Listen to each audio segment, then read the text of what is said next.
Untold story of police brutality within London. Today I'm just doing a short exploration, a short documentary exploring police brutality within London. I've got two questions. The first question is this. Recorded cases of police brutality are on the rise in London, particularly amongst ethnic minority communities. How and why? The police brutality has been there for a very long time, you know, and the ethnic minorities have been suffering from this brutality because some of them don't know the law. Some people just come straight at you. They're blaming you for something. The police came and spoke to you about the situation, not just threaten you.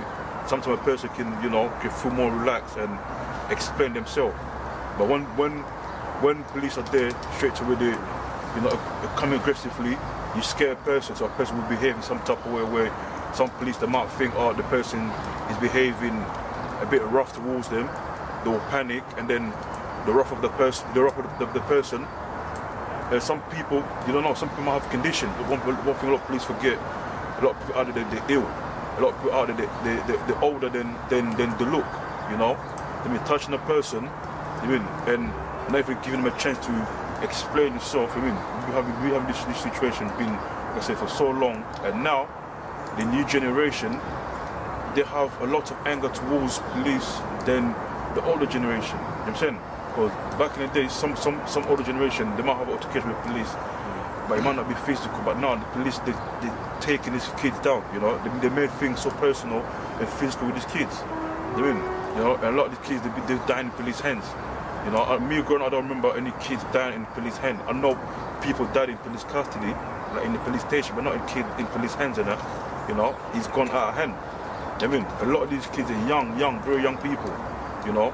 Some of them, they had ambition, they had big life, they had big things to do in life. I mean, but, you know, like I said, the community and the police, they're not communicating together. I mean, so a lot of this thing will continue until the police have actually understood, you know what, before we deal with them, let's go and help her and see what kind of community they're living in, you know, what's there for them. I mean, you know, what's there for them. You can arrest a child for a minor situation, minor issue, you know, but instead of you trying to help them out, I mean, you're going to be there trying to spy on them and see what else they will do wrong for you to go and grab them again, you know. But why don't you speak to that child probably likes football, you probably like doing sports, but because you wasn't so interested of what this person liked or what got him into that kind of situation, you know, that child will still think, oh, you know what, F the police or fuck the police, cause why? Because the police, once you're involved with them, they will always be on you. I mean, so getting together, you know, finding out, I mean, do we have any community centres for these kids here? Do we have any places for these kids to go and play after school? You know, I mean, and if we do have community centre, what's there? A lot of people like going gym. What's that money that's going in the communities to help out some of these mothers? I mean, a lot of these things as well is single mothers at home. I mean, raising up a child, probably more than one, and that child become a handful at a certain age, you know, that child will probably see somebody out there old enough to tell him something to listen to and give him some hope, you know. But me, I remember growing up, we had a lot of hopes. We had a community centre where people are doing dancing, people playing basketball, people trying to get into football, athletics, all them things there, you know, playing table football, you know, all that things is gone. I mean, there's nothing there for them. I mean, until that gets resolved, it's getting some of these mothers that's stuck at home, you know, doing nothing or stressed out with trying to raise the kid, bring them out, having a community, get them together. I mean, from then the police can come and speak to those people. Then you would know what's really happening and how they can help out. If they don't do that, we'll still be on the same circle, going round and round and round and round again. You know? So, I mean, there is a lot of work to get done. I'm saying, before it gets worse than it is today. You know, there's a lot of work to get done. You know what I mean? It starts from the police themselves, and it will start from home as well. You know, but the main situation is the police, how they're handling our people, how they're handling our kids, how they're handling, you know, anybody that's out there that might not have the power that they've got, the oath that is sworn to, you know, not to come and start manhandling people, you know. But you manhandle a person will feel agitated to want to fight back. That's only normal, you know. I mean, that's all, we're all humans, you know what I mean? So let's tackle our behaviour, let's be more clever and let's help out. I mean, because these kids here, they can be your kids, you know. I know most of you local families. I mean, that could be your kid, that could be my kid, that could be his kid, that could be your kid. I mean, you know, so start helping out, because with the family, trying to open up proper, spend money on these community centres. I mean, put something out there for them, not just the kids, with the mothers as well. More communication with the families, you know, do more stuff for the mothers. I mean, and police, a lot of these policemen, they need to really know, you know, how to handle people. I mean, because at the end of the day, we're not animals, you know, we're humans at the end of the day. I mean, so let's get it done properly. What can be done to stop this and improve community relationships between London's Metropolitan Police and ethnic minority communities? Getting everybody together. The community that we live, we help each other out more. I mean, today a person can just wake up and say, you know what, how's my neighbour doing? Knock, them knock my neighbour now. I mean, that's how community meant to be. So like I said, we need more help for these mothers, you know, regarding on jobs. You can't just leave people to live out there. So that they're okay, they're signing on, they're getting that little door don't help out. Working with the police, you know, about communication, more community centres. We're building more council estates.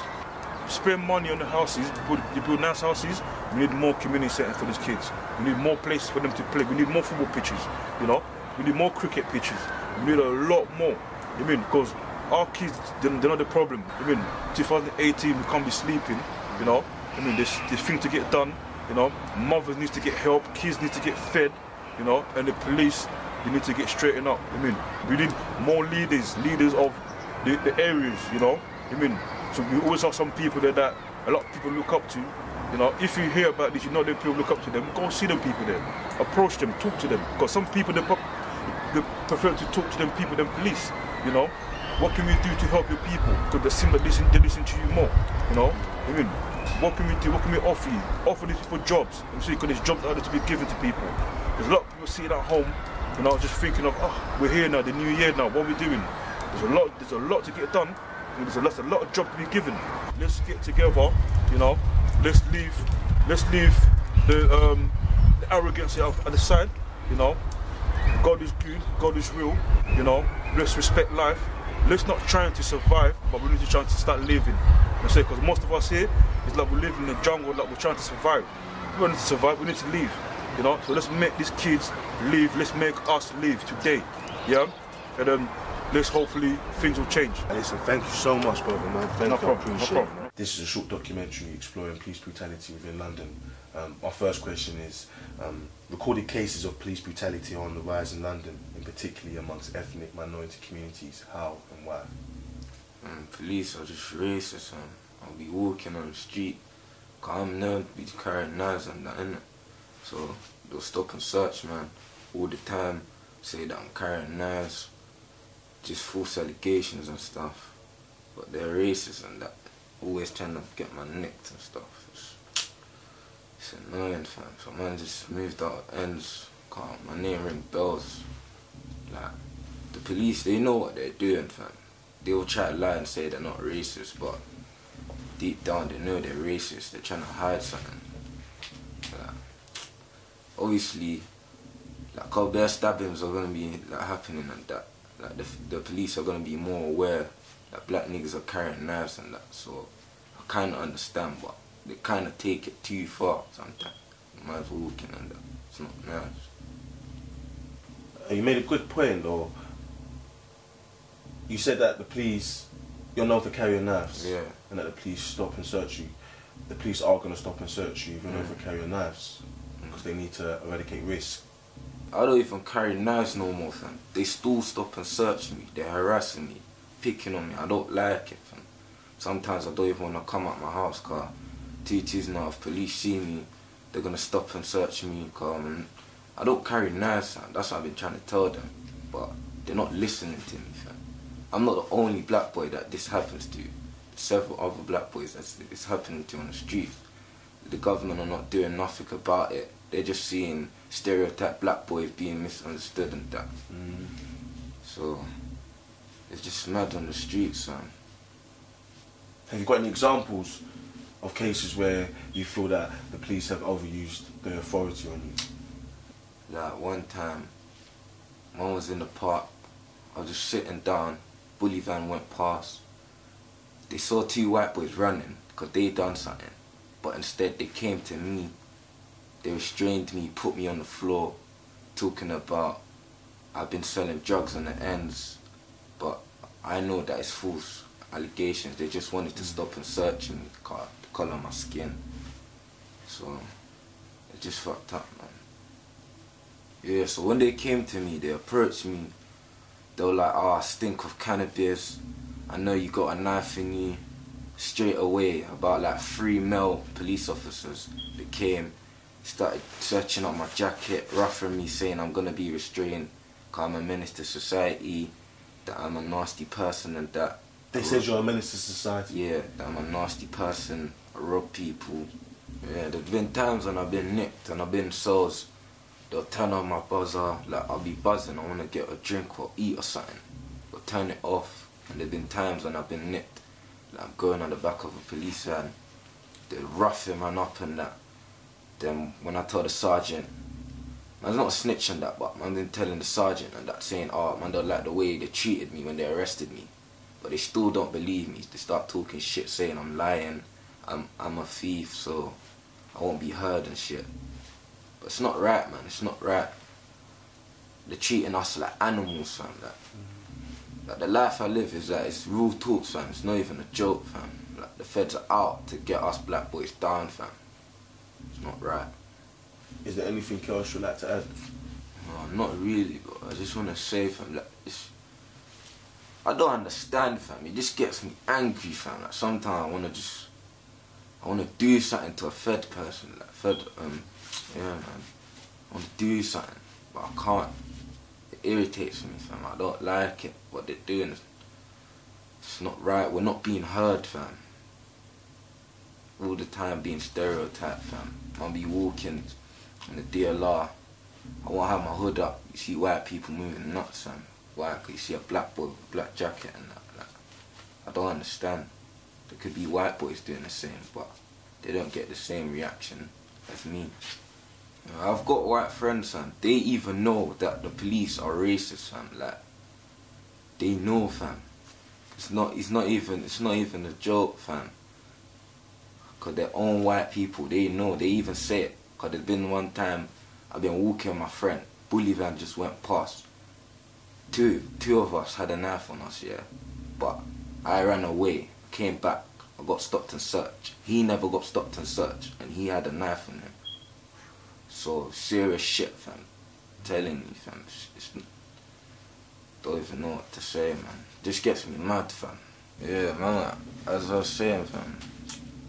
Like, fam, if you're gonna do this road thing, yeah, don't do it for the clout and that car. It's not really worth it, fam. Man, am I dying, fam. Niggas are getting stabbed up, but the police don't care, fam. They're seeing it as, oh, we're doing their job, fam. Like, we're playing a puzzle, G. Like, fam, you got niggas that are like 14, yeah, they're watching YouTube, they're getting gas, but in reality, they don't know what's coming, fam. This road thing is not a joke, fam. Like, man's not doing this road thing for clout, man, not doing it for hoes, for the social media, fam. I'm doing it for myself, fam. I ain't got nothing to prove, fam. Like, other man them, they're carrying knives so man them can rape them, fam. I only do it for my protection. If someone bothers me, I don't go out there and look for beef, fam. Get me? I'm my own person, fam. Like, real talk, fam. Like, if you're gonna do this real thing, you better know what you're doing. Cause at the end of the day, if you get nicked and that, then certain man go jail, get bullied, be a victim on the wing. It's not. I ain't even gonna say too much, but yeah, fam. Thank you. Finally, what can be done to stop this and improve relationships between London's Metropolitan Police and ethnic minority communities? First of all, they need to just stop watching us as being coloured people, fam. Like, they need to make more things in the community for young youth, fam. Cause certain man, they ain't got nothing to do. Police always harassing them and shit. And on the other hand, you have a black kid, there's a white kid. But the white kid has no GCSEs, but the black kid's got GCSEs. But they'll rather pick the white kid with no GCSEs and leave the black boy out. The untold story of police brutality within London. I'm on my way to do another interview to further explore London Metropolitan Police's relationship with ethnic minority communities and how can this further be improved and what needs to be done so change can be implemented so we can have a safer London. Thank you for your time. Jermaine, how you doing? Well, very well, thank you. Could you just introduce yourself? Yeah, my name is Dr. Mick Lees. I'm a retired police inspector who served my whole career in North London and I currently lecture at a college of further education. Thank you so much for your time. Today I'm doing a documentary exploring community relationships between Metropolitan Police and ethnic minority community and looking at police brutality. I have two questions. First question, recorded cases of police brutality are on the rise in London, and particularly amongst ethnic minority communities. How and why? That's an interesting question. We've spoken about this before. It's sometimes it's where those figures come from. Quite often it depends from which perspective you're looking at things, where the figures actually come from. It's an undoubtedly very difficult job, obviously having done my whole career in policing. In my experience, most police officers do the very best they can in very difficult circumstances. But have I seen occasions where police officers haven't been at their best? Undoubtedly so. And also from my experience within the police, there is clearly an issue between some sections of the community and police. Now, whether that is due to the alleged incidents of brutality by police on young black men, but there is clearly an issue a gap between the two, and we need to do something about that. It's really difficult, as quite often people jump to conclusions about why things happen. Ultimately, the police, in terms of what the police do on the street, are going to come into contact with young people more than they are, for instance, someone my age, over 50. That's just how policing works in reality in terms of criminality. Now, if you look in London, more people of colour live in London. That is just a fact in terms of black community, Asian community, various different communities in London are non-white.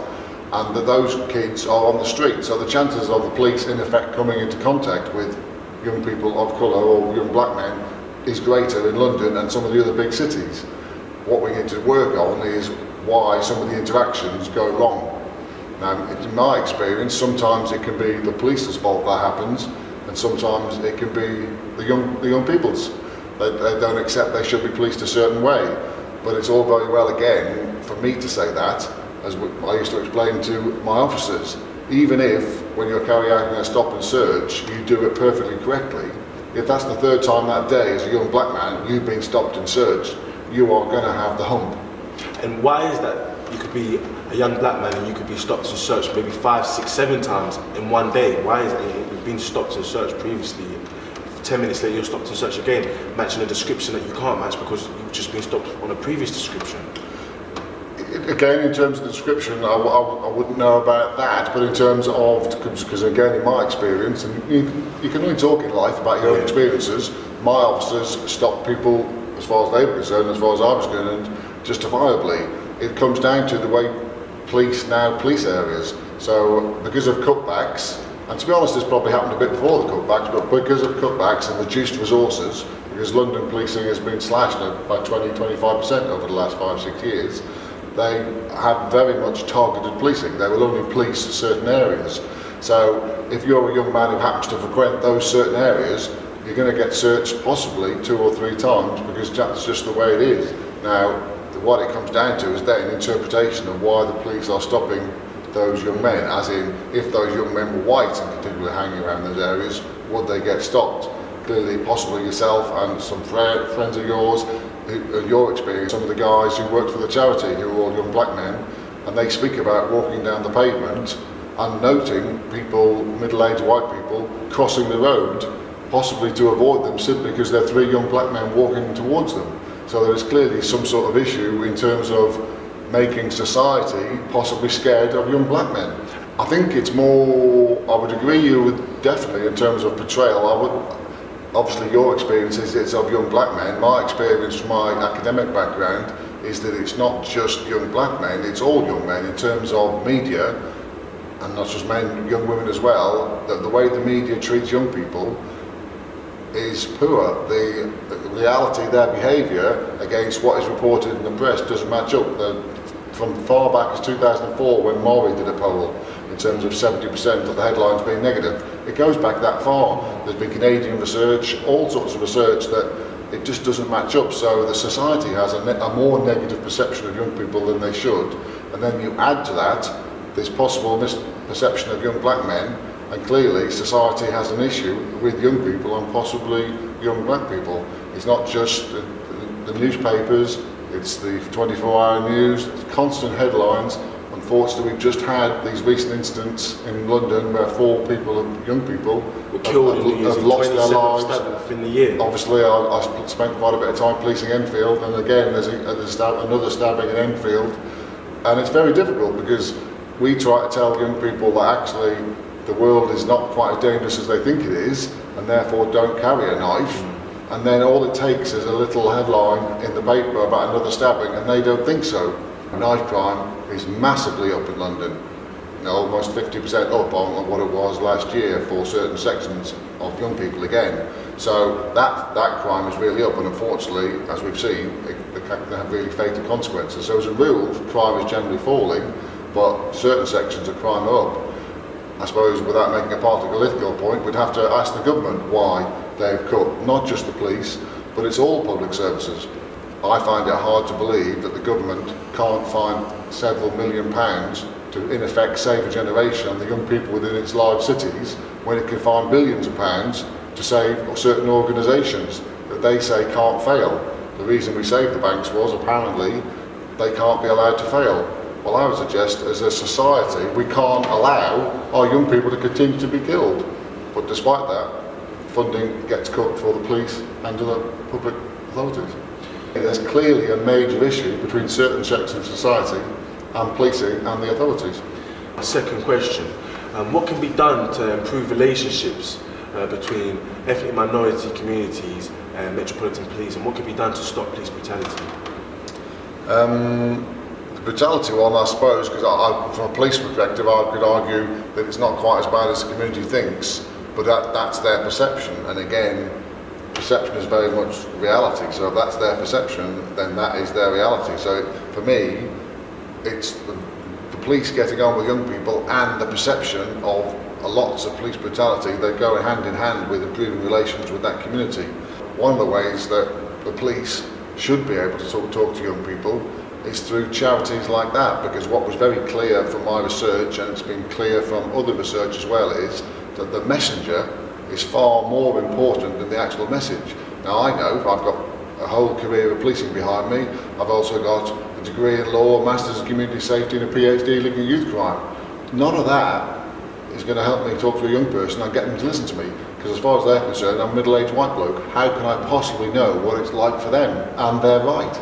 There's no quick fixes with this. This is going to take several years to deal with, or possibly a whole generation to turn this round. And it's talking on a daily basis. It's telling them why things don't work. I know you did a piece on county lines and saying that the young people who start out doing drugs all think they're going to make a lot of money out of it. It's really nice. And then you're talking about where they have to hide the drugs. And we don't want to talk too much detail about that, but it's not particularly pleasant. And so, but you'll only tell the young person that if he's actually going to sit down and listen to you. So someone like yourself they'll listen to you simply because of who you are, and they know you've lived their life and they'll listen to you. They won't listen to me, but that takes a little bit of money. It doesn't take a fortune, it just takes a few £1 million to set up the things we have to do for that. I think the government should find that money. So do I. It's not just youth charities, though, it's schools. So within schools, most subjects are compulsory, but PSHE isn't compulsory. So schools don't have to talk about knives and drugs and being safe on the street. Some of them do.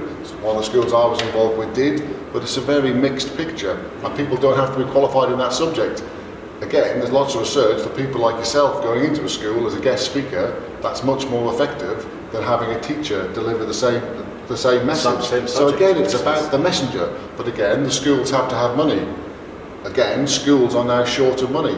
So if they've got to cut things, those are the sort of things they've got to cut because they're under pressure to deliver good GCSE results. So one of the things that gets cut is, to me, all this vital stuff about making sure young people can actually survive in life.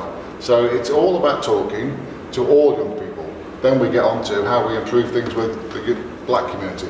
And again, it's getting them involved, going out and talking to them. Obviously, another thing that might help improve things would be to get more of them to actually join the police. If you look at the police, it isn't representative of London. Now, clearly, you can't have a force completely made up of the percentages of the London community, but it probably should be a bit nearer to where it actually is. In defence of the police management that I'm sometimes critical of, they have actually tried to get people from non-white communities to join. But again, the problem is it's almost chicken and egg. That doesn't solve it. The black community, young black people, don't particularly trust the police, therefore don't want to join them. In terms of, so that is a real issue. How do we get people, black people, Asian people, people of colour, to actually join the police? And then hopefully, maybe slowly over a few years, relations would start to improve. Because we have to improve relations and we have to talk to young people because we have to stop them carrying knives. Now again, I would probably disagree with quite a my ex-colleagues. We can't enforce our way out of this issue of knife crime. It's impossible. Young people know what the offences are, they know what the punishment they're going to get, and they don't think the police can keep them safe, so they don't care that it's a mandatory sentence. You could, in my research, I spoke to them and said, if it was 10 years for carrying a knife, would that stop you carrying a knife? And the answer is no, because in that moment, they fear for their life. In my research, I asked them, can the police keep you safe? They said no. Because I knew we were going to do this interview, I actually spoke to quite a few of my students at the college and asked them, some 16-year-olds, some 19-year-olds, do you think the police can keep you safe? None of them think the police can keep you safe. So that means they then, as a result, think we've got to keep ourselves safe, so they carry a knife. Now, I don't think that does keep them safe, because unfortunately, if you're not someone who's going to use a knife, it might end up getting used on you. And unfortunately, when people do silly things and they've got a knife as opposed to punching somebody, there are fatal consequences. But we won't stop them carrying a knife unless we get out and talk to them. But they won't talk to us, in terms of when I say us, the police and society, because they don't trust us. So we have to deal with this issue, or more young people are going to die, because it's not just the confidence of the community. People are actually, I would suggest, possibly dying as a result of the fact that at the moment the system just doesn't seem to work. People would ever agree, but it's the perception again, is I've dealt with quite a few people with mental health issues, as has my officers. Now, clearly, if they've got mental health issues, they shouldn't be dealt with by the police, they should be dealt with by the medical authorities. But unfortunately, again, because of cutbacks, there are issues with how we deal with people with mental health issues, and quite a few of them end up at the police station sometimes as opposed to a hospital. Again, it comes back to cutbacks on public services. And we can dance around these issues, but the reality is, not making a party political point, until we put more money into these services, there are going to be issues. Now, there are ways around it that we can try and talk to each other that doesn't cost money, but the reality is it's going to cost money to try and deal with some of these issues. And it's about a political decision whether you put the money into it. But again, it gets back to, it's not an enforcement issue with all these issues, it's about talking to people and explaining what it's like from my point of view, a bit like we're doing now, and him explaining to me what it's like from his point of view, and then maybe multiplying that by 50 across the borough, so that 50 young black men who deal with the police all the time speak to 50 different police officers, and it's about each other just maybe understanding a little bit where the other person's coming from. So maybe they might just react a little differently. If I come up to you and smile, it's very difficult for you not to smile back. If I come up to you with a bit of an attitude, you're probably going to give me attitude back, and then that can quickly escalate. So it's again just trying to talk to each other and understand each other's point of view. The untold story of police brutality within London. I just finished interviewing Dr. Mick Lees, ex-police officer. A very, very insightful interview that provided great insight into what could be done to improve relationships between ethnic minority communities and Metropolitan London policing. And one of the reoccurring factors, not only throughout Mick Lees' interview, but throughout the entire documentary, to vital services that provide service to vulnerable families and communities to help them achieve, grow and succeed. These cuts have been made and the effects are seen within our society. We have heard what needs to be done to improve relationships between Metropolitan Police and ethnic minority communities. It's going to take a holistic approach. It's going to take a partnership. Thank you for your time today. That's right. Recorded cases of police brutality are on the rise in London, in particularly amongst ethnic minority communities. How and why? Well, me personally talking about like what's going on around, especially in East London where we're living. I've been here for like what, 22 years now, and my personal experience, like I'm just walking about. I was only 16 at the time, so I was a youth still. So I was just walking past outside the Frostgate local mosque as well. So I was just walking, I see two brothers that come outside prayers and they were just arguing. So I must have went up to them and I said to them, we're looking up to you lot for later on because you're going to be the higher priest and whatnot. So all of a sudden, I just hear a van, the old school pulley vans pull up. They just come beside me, 15 police officers. Remind you, I was 16 years old. So 15 police officers jumped out, pushed me to one side, banged my back against the thing. So I felt threatened, didn't it? Like it's some racial thing, because everyone was coloured, apart from me. Do you get what I'm saying? So I was like, what's going on? So he smacked me on my back. So that's when I just thought, what's going on? So I had to restrain myself. So they're trying to put me on the floor. They start putting cautions without asking me any questions. They start grabbing my throat, trying to headbutt me, knee me on my kneecaps, cosh out on me, and everything like that. Not even asking me what happened, why are they doing this to me, nothing like that. All of a sudden, the whole mosque came outside to stop it. So what the police done, they formed a ring. Now, I'm in the circle. They're trying to form a ring against me so they can't see what they're doing. And what they're actually doing to me is physically abusing me, smashing my head on the floor, trying to stop me from breathing, beating me up, and I'm screaming, I can't breathe, I can't breathe. So one of the elders heard me say that. So then the police officer got off me. There were like 5 of them on me, and the rest of them just watching. So they got off me and that. So obviously I retaliated.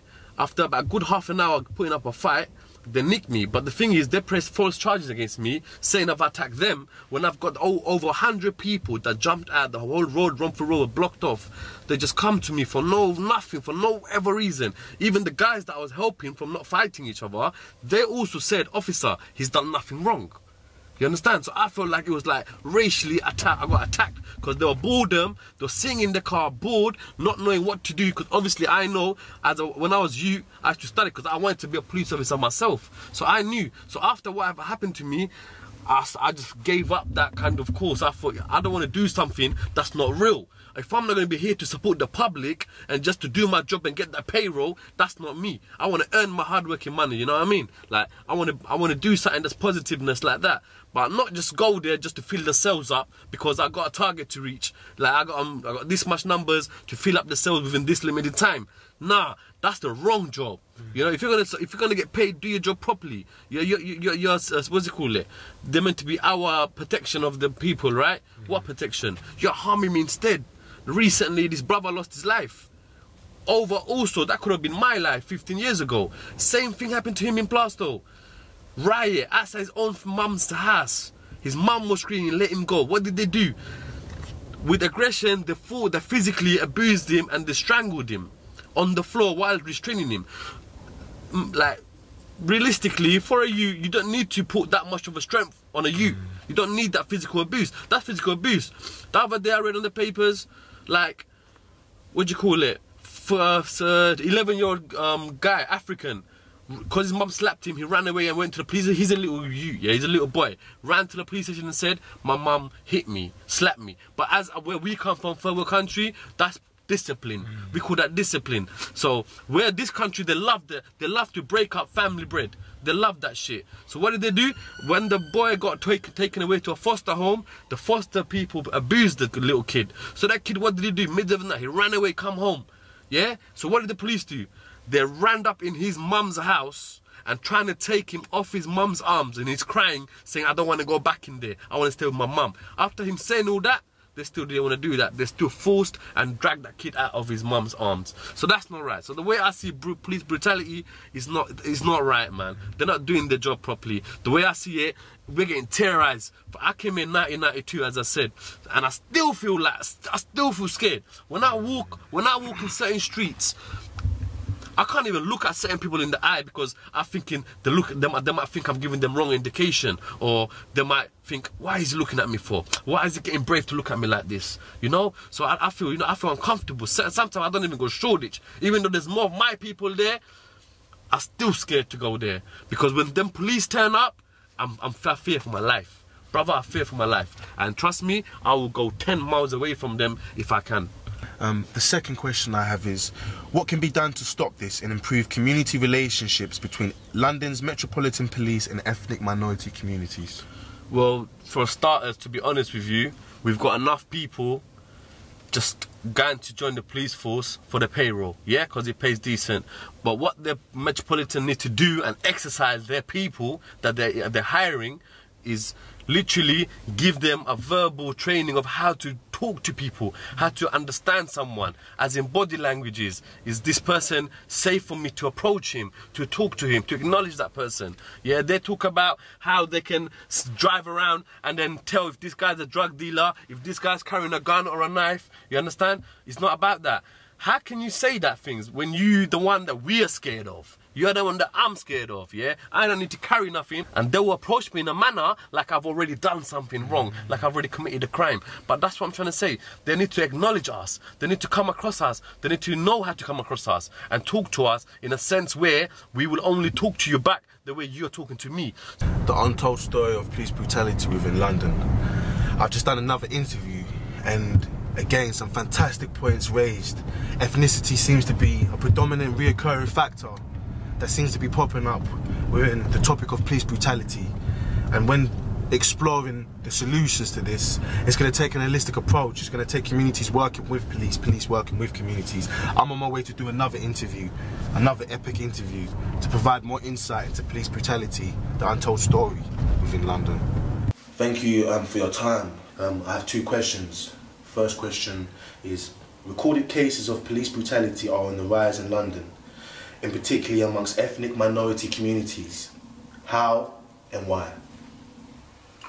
Well, basically, when we start off like this, the police force, their intention is for the right reason.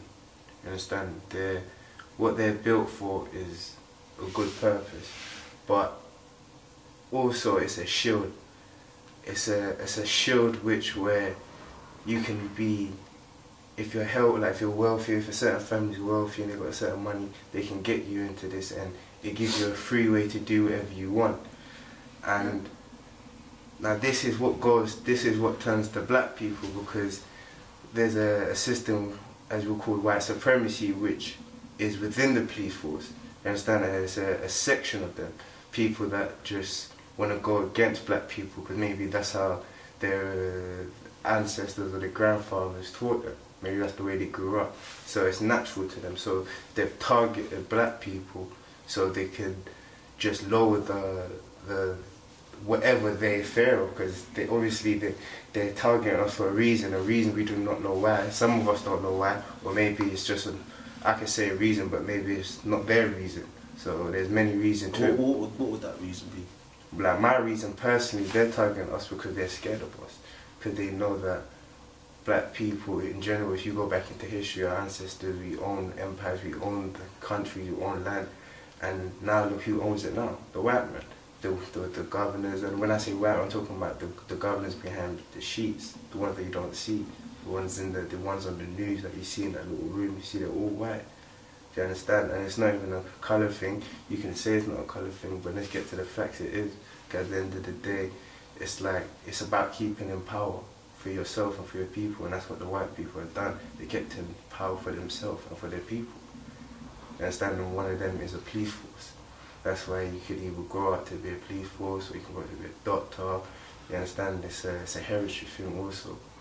So, and it also, this is what I'm saying, like for example, I know someone, like a friend was close to mine, and his brother, like they grew up in a healthy home, and his brother wanted to be a police, like he wanted to be an officer. Let's say for example you're a police officer and you don't like someone, you wanted to beat them up or bring them around the corner, you could do that. Yeah. Let's say, for example, the police officer's not doing that. Let's just say they're not, but you can do that, right? Yeah. What you have to do is just bring them around the corner and no one will know, right? And if you say, I didn't do that because you're a police officer, it's like... It's more believable. Okay. Yeah. So let's just say police officers are not doing nothing. Let's say they're all good. There is a possibility that there's some that are bad. And have you experienced firsthand in terms of that? Of course. I've had police officers blatantly said nigger to my face. Blatantly. Like not hiding it, nothing. Blatantly. They don't care. Have you used the term nigger to address you? Of course. No, not address me, but like, when I'm talking to them, they'll be like I'll explain to them, I'll say to them, why are you stopping me? Because I'm black. And they say, what, because you're a nigger? Yeah. No, because I'm black. I said, why you stopping? Like, it's a question that black people always ask. But I ask them, why you stopping? Because I'm black. They say, yeah, you're a nigger. Wow. That's racism. Of course it is, bro. But then that was nothing new to me, though, because again, like, this is the system, this is what it's built on. Now, his partner that was standing right next to him looked at him kind of funny.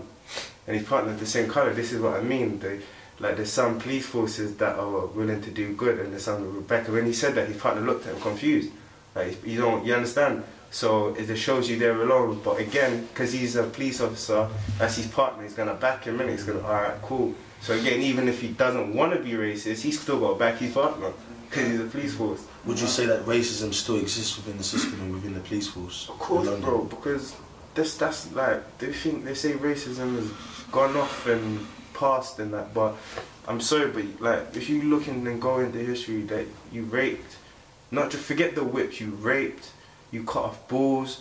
You see, torture came from slavery, you know. Torture actually came from slavery, so you gotta understand the system is built off slavery. The system is built off terrorizing not just even blacks, Chinese, Asians, the whole America. Do you understand? Not just blacks and like that. It's all about staying within themselves.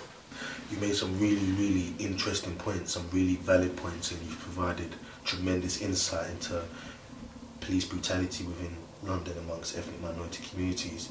Following on from my first question, I have a second question, which is, what can be done to stop this and improve community relationships between London's Metropolitan Police and ethnic minority communities?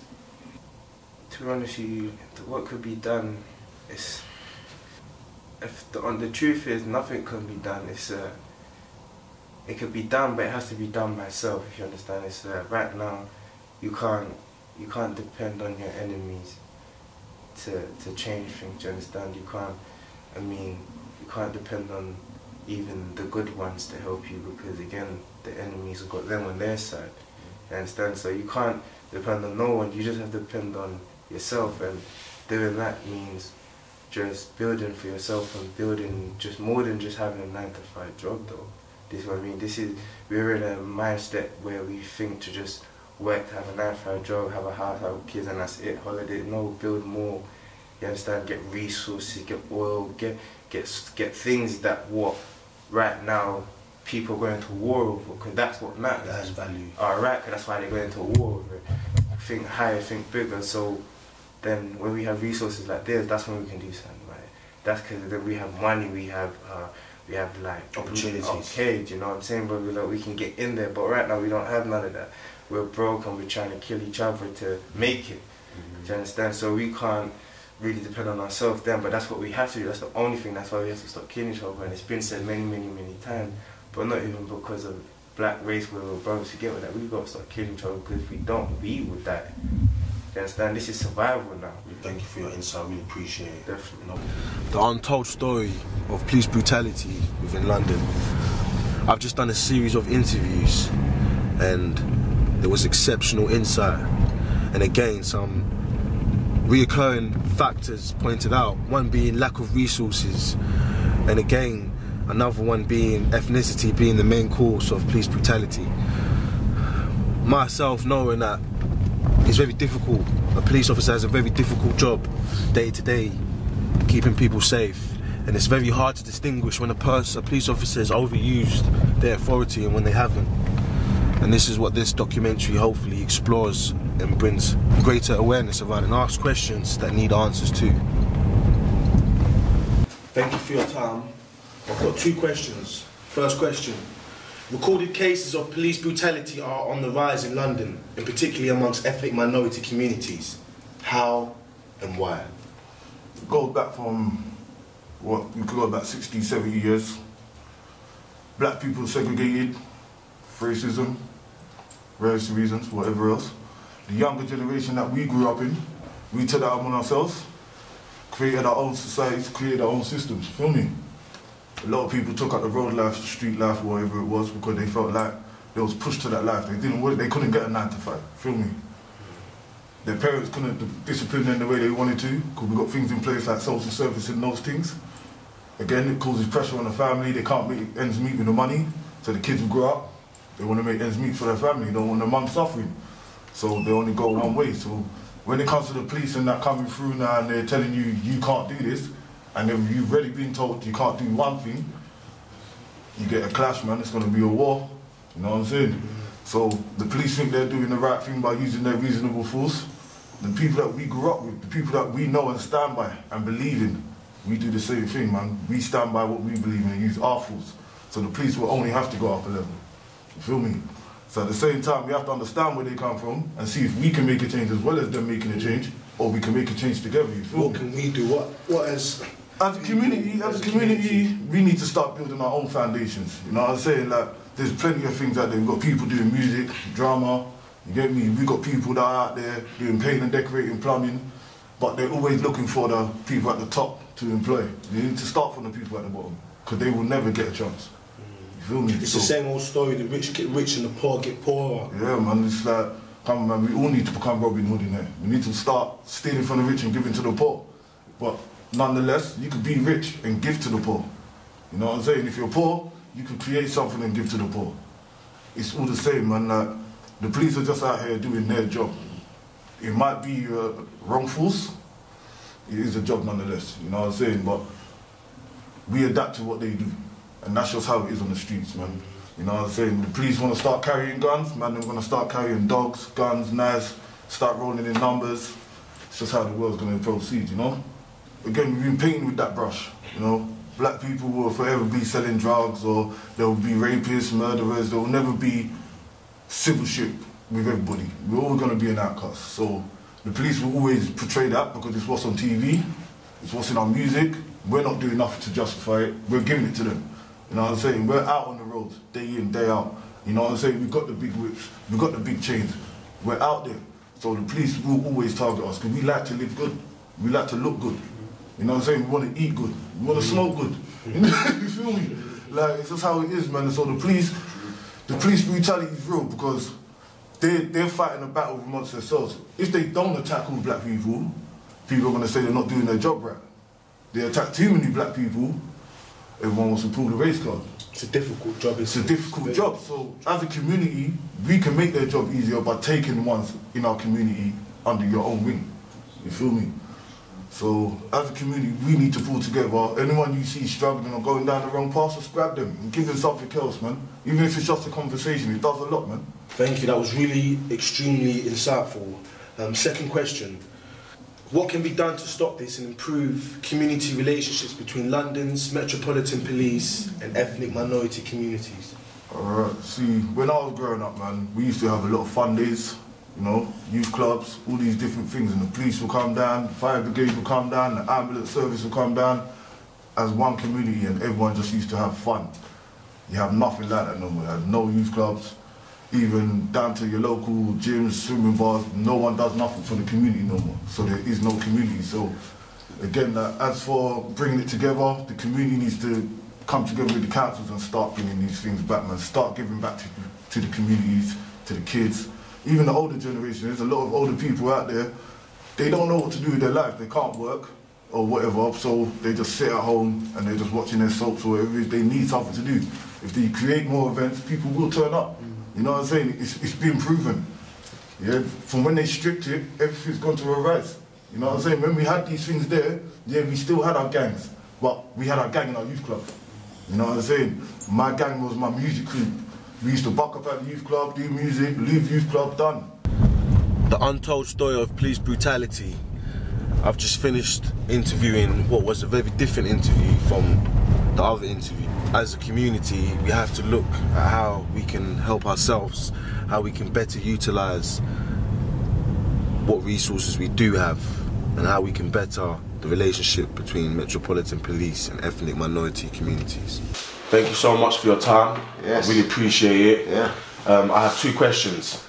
The first question, recorded cases of police brutality are on the rise in London, in particular amongst ethnic minority communities. How and why? Relations between police and ethnic minorities have always been at a low. We've never, as ethnic minority, coming from this background where we have been stopped by police, we have been intimidated by police. You know, this is the way they've structured it. You know, there's a stereotype in their mind, and I suppose it can only be derived from a form of racism. It would have to be, because you've stereotyped a particular group of people to always be doing a particular type of activity. So you would harass these people because it made your life easier when it come out to police in the streets. You can't be trusted, and you're the people that the people want to put the trust in. And you can't be trusted. It's evident, because as statistics show, the rise in whatever it will be, you find that the figures and what they highlight on the news, the majority is just always aimed towards a group of ethnic minority. Do you see what I'm saying? And for me, this is what it is. This is what it is. The police and the government, or the government in general, they've structured things in a certain way, so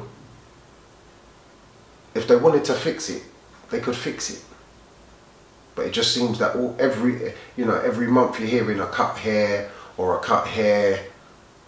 Services are being cut to such a degree that as society, as people who live in society, we're feeling the squeeze. And then on top of that, you've got police numbers. Police have got their own argument with the government to say, well, why are you cutting our numbers? Why are you cutting our numbers? All right, well, whatever happens out there, happens out there. You know? As a consequence of you cutting our money. Metropolitan Service, yeah. Where they're understaffed. You're understaffed. Extra pressure. You've cut our money.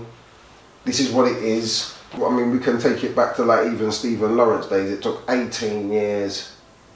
18 years. A broken home, broken mum, broken dad, just to get justice, mate. Just to get justice. Just to get justice, because it was a black youth. 3 white guys or stabbed him. It's not to bring the race element into it, but it is what it is. It is what it is. Everything seems to be focused towards a certain group of people, but they're not trying to help fix the solution. Because what's the point? I mean, everyone can talk about it. What are you doing about it? It's not about talking about it. What are you doing about it? You're the government. You're the people who have designed things in such a way that obviously if you're gonna cut police numbers, then obviously people are gonna know that you don't see policing. So obviously crime's gonna go up in it. Yeah, so they always found a reason. It's that stereotypical. There's something within the police force. There's something within the police force. It's like they always target a certain group of people. Yeah, because this is what it was really over, wasn't it? They're saying the one black guy getting pulled over 6 times in one day, or just had enough. Second question. What can be done to stop this and improve community relationships between London's Metropolitan Police and ethnic minority communities? What do you feel that could be done? I think the government in general, they need to just take a hard look at what they've done with society in general. The government really needs to take a look, because obviously the police ultimately work with them, they work for them, because we are governed by a government and the police police us, so they go hand in hand. So they need to just take a hard look and reopen the doors for the places that they closed, where there was opportunity for young people in general. Youth centres. Youth centres. Reopen the youth centres. Music studios. Music studios. Give the young an avenue, a way to go, rather than hanging on the street. The untold story of police brutality within London. I just finished another very insightful interview that provided great insight. And the reoccurring factor again that popped up in this interview was stereotypes being linked to black men, young black boys from ethnic minority communities. And this seems to be linked to racism within the London Metropolitan Police Service. Thank you for your time. No, thank you for your time. Thank you. My first question. Recorded cases of police brutality are on the rise in London, and particularly amongst ethnic minority communities. How and why? Firstly, in regards to yourself stating that there's been an increase between police brutality and ethnic minorities, that's not something I knew about. I've never had problems with the police. I'm 32 years old, and I grew up in Forest Gate, and I grew up around a lot of guys that were involved in a lot of problems. But as far as I know, me coming from the Asian community, I've never been stopped by police and been spoken to disrespectfully. I've been liaising with police for the last 15 years. I work with clients with drug and alcohol problems. I work with children with housing and domestic problems, and it involves the police a lot. So me as an individual, I always assess situations wherever I go, whether it's at home, family, with professionals, with friends. And the last 15 years, I've seen a very professional service from the police. But I'm not stating that there isn't no physical harm cases against the community. I'm not saying that that doesn't exist. Of course it does, because I've heard cases on the TV and in the newspaper and the media that it does exist. So of course, but it doesn't matter. It doesn't mean that the whole force is responsible for police brutality. You can't bring down the whole force for that, because you've got to remember that if my children are in danger today, if my parents are in danger, if my brothers and sisters are in danger, who's the first person we'll call? We'll call the police. And we have trust in that system. I know there's flaws, but we have trust in that system. So we have to commend the majority of the force, and if there is a few or a lot, I don't know, because I haven't been abused physically or verbally by the police. You've never yourself experienced brutality or harassment from police? I haven't, no. But I have been involved. You come from an ethnic minority community? I come from an ethnic minority community, but I have been involved in trouble in the past. I've been arrested. I have a clean record. I've never had a caution. I've never had a warning. I've been arrested, but they've all been NFAs, and it was just for small petty things when I was young, fighting and stuff like that. But no, I've always had a well-mannered conversation with the police officer. Whether he's coming to my house, whether he's arrested me, they haven't handcuffed me. And I believe it's probably because of my personal demeanour. I mean, if I was coming across aggressive, maybe he'll act up aggressive towards me. But because I'm well-mannered towards the police officer and I speak to him, I mean, he's just doing his job. Not that he can't abuse his position, he can. He's prone to that, we're all prone to that in a position that we are in. But I'm stating that from my personal experience, no, I haven't had any problems with the police. You've answered how, but why? Well, it could be if you look in statistics, maybe there's been an increase in population of ethnic minorities. So that would increase more cases of brutality. But let's concentrate on the actual brutality bit against ethnic minorities, which shouldn't be happening. But if it is happening, it's very difficult to differentiate between if it's racism or if it's actual policing protocols being followed. A police officer does have power. He has that power in order to have a controlled stability amongst communities and the people within that community. Now, if there's a problem, there has to be somebody else that has a little bit of a higher power, and here it's the police. And now we're trying to ascertain and figure out if it's racism or if it's the fact that they're trying to police that challenging behaviour at that time. But I'm sure there is cases where it is from racism. Racism exists everywhere. It doesn't just exist in the police force. It exists in people that we know in their family homes, our own people, your people. Racism exists. So if it is increasing, it's not good, and it needs to be rectified. And I believe the best way to do it is what you're doing right now, in regards to all this recording and interviewing and going around and speaking to different people from different backgrounds, different communities. My second part of the question is, what could be done to improve community relationships between ethnic minority communities and London Metropolitan Police Service? I'm sure you have to hear both sides of the story, and we're getting both of the sides of the story from yourself, which is amazing work that you're doing. And we need to listen in regards to the community as well, what they're feeling, how they're seeing it. You know, we've got to get deep down into the heart and see how they feel around the policing situation around them, and yield that information and put it together so you can get a more productive, more positive outcomes from it. And also, instead of looking at it at a more community perspective, how about looking at it more as a more of a humanitarian perspective? Humanity, not community. So you involve everybody and you don't just segregate it via communities. I mean, we all rise and fall together. If we're going to do it, we're going to have to do it together. And yeah, just unity, man. Unity is important. And thank you for the work that you're doing as well, man. I promise you, I believe in your work, man. Thank you, I really appreciate it. And I wouldn't be here if I didn't, I promise. Thank you, I appreciate it. And you're a voice for the people. The untold story of police brutality within London.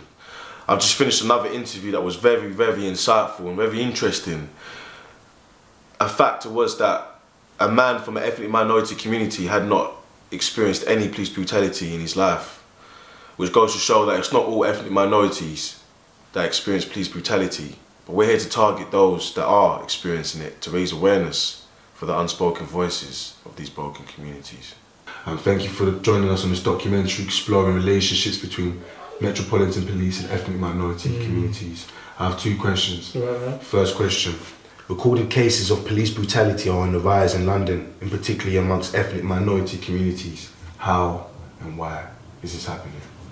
It's because people like you and I were under the stereotype, you know what I mean? And this stereotype has been generated for years, you know what I mean? Upon the black male like myself and yourself, you know what I mean? Unfortunately, and it's not only black males. We're talking about Asian youth. We're talking about Latino youth.